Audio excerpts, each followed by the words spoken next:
and 6, and a motion to revoke your unadjudicated probation. On probation for the second-degree felony offense of burglary of a habitation, placed on probation. I think the dates in this updated report are, I must be wrong. It says on May 8th, 2025, he met with the high needs officer for the initial visit. Should that be May 2024? Yes. Okay, all right, just want to make sure.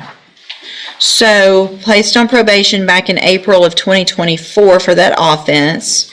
The allegations, failure to report, failure to work, testing positive, that didn't do the theft prevention class, behind in fees, and behind in restitution. There was no... Immediately, the hearing moves from a simple status update into serious risk territory. Missing reports, failed drug tests, unpaid court costs.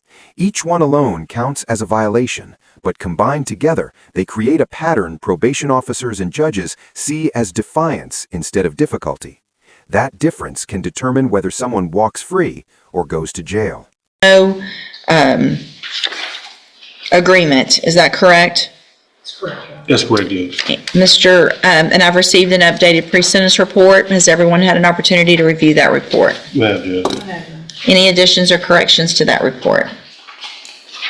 Nothing from the defense, Judge. I wouldn't say other than if Ms. Court has any addition. Okay. I would like to hear talk. Thank you, ma'am. Go ahead, Mr. Lewis. Judge, this situation from talking with my client as well as members of his family is definitely one that his substance abuse issue is something that he definitely needs to address. He's willing to, he understands that that's, definitely been in his way as far as definitely trying to complete this probation successfully. I would also like to add to that after speaking with him and with some of his family members that I don't believe he was on any type of mental health or any type of conditions dealing with his probation. He was I know it's high needs. Because from talking with him, there's definitely some things he has gone through in his past that I think affect him and are triggers for him. And I believe that, if he's able to get that type of help, to help with that, I think that would definitely help with the substance abuse issue. I believe there are vehicles available through community supervision. Look closely at the defense's approach here. They're presenting misconduct as the result of unresolved trauma and addiction. It's a common mitigation tactic, claiming the issue isn't rebellion, but deeper problems that require treatment. The key question now is whether the justice system still has room for rehabilitation, or if patience has already run out. That can address that. He's more than willing to accept that help. At this point, understands he needs it. I know it looks like the recommendation in the updated PSI from probation is for ISF. It's something that they recommend. He's more than willing to comply with that and try to work with that as much as possible. If there is anything that's available that has some type of aftercare or anything, he's more than willing to do that as well. Especially, like I was saying, as far as, any treatment he can get as far as that would definitely help with some of the traumatic things he's gone through in his past. I think that would definitely help with the substance abuse issue going forward for him, Judge. Okay, and the recommendation isn't necessarily ISF. It's if I were to continue, but the recommendation sounds like they've exhausted all efforts that, anyway, Ms. Smolfino? Judge, I certainly respect all the efforts that Ms. Court has put into this defendant, and I don't ever like to overstep what the recommendation of the probation department is with respect to trying to help a probationer, but my read of it is that it's probably time for revocation, but I certainly would defer to what you all... Well, it sounds like that's the recommendation of probation as well, really. Is that correct, ma'am? Yes, ma'am. Yeah. I mean, sure, go ahead. Please speak. I have made a lot of mistakes in my life. I really have. But I beg you, Your Honor, please give me another chance. And but you begged me when you were here before. Then comes the emotional shift. the defendant directly addresses the judge, one of the most powerful yet dangerous moments during sentencing. It adds a human element, but if the judge feels the message has been repeated before, it may strengthen doubt rather than sympathy. Got out, and the second day I was back on the streets. I did not have a plan for my life outside of just getting free. I met with the ASAP team, and they really gave me a lot of inspiration, a lot of hope so that I can change my life. Granted, Ms. Cord has done an amazing job as my supervisor, and I apologize to her profusely, but I am not someone who wants to waste away in a jail cell. Well, I'm someone who wants to. Here's the thing, Mr. Dill. When I looked back at your original pre-sentence report, Yes, ma'am. there wasn't an agreement in that case. It was a cap. And the reason for that cap is because you already have felony criminal history. Yes, ma'am. You've already had 2 felony probations that were both revoked. Yes. And then I gave you probation again because you stood there and did just what you're doing right now. You saying the words, Please. stop. You need to stop because it's not going to get any better, Yes, ma'am. okay? Yes, ma'am. By what you can say. I appreciate that you probably would like to do what you're saying. Yes, ma'am. But you've been given every opportunity. Probation's worked with you. Again, those felony probation revocations, one was in 19, one was in 2021. It's not like they were a long time ago. You've been given every opportunity on probations now 3 times. 3 times.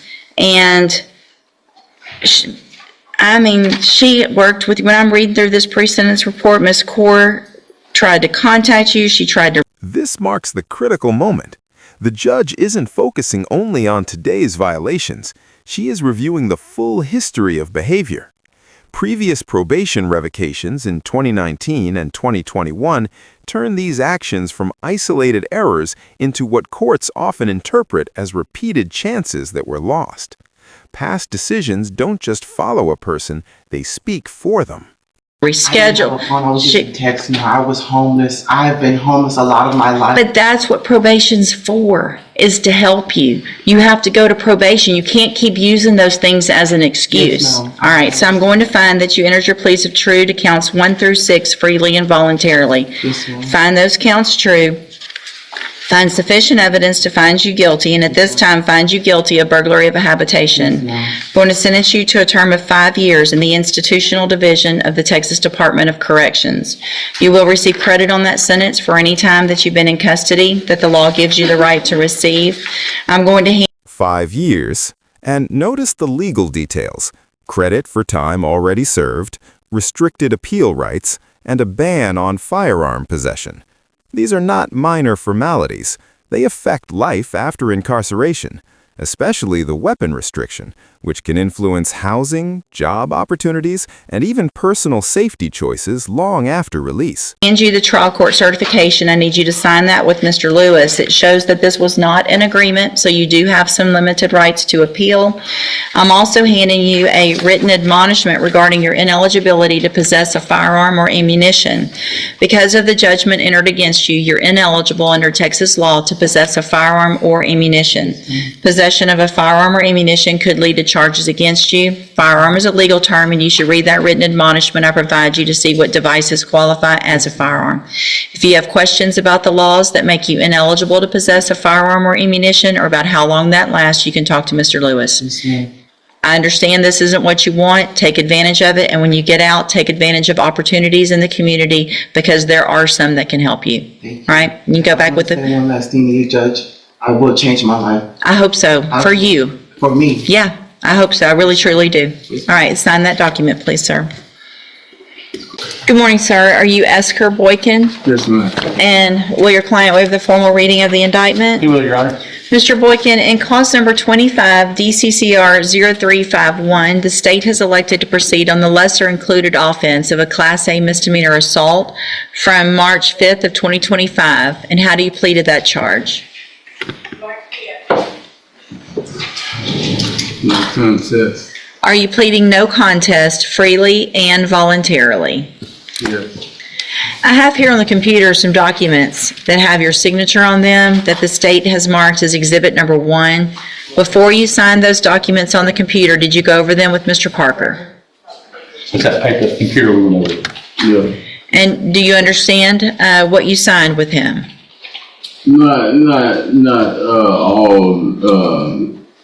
Not clear set in my mind, but Okay.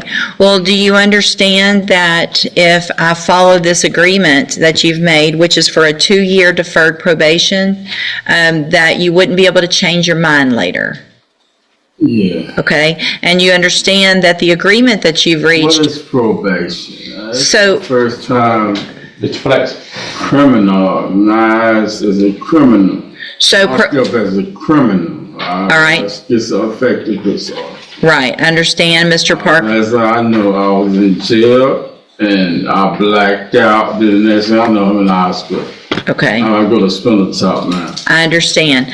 I need to make sure, I've explained to him, Judge, that the required probation, he'd have to report once a month. He has some fines and fees. That's where we go with that. There's no fine. There's just the court cost. probation is where you have a supervision officer that makes sure you're doing everything you're supposed to be doing. Community. What? Not in trouble.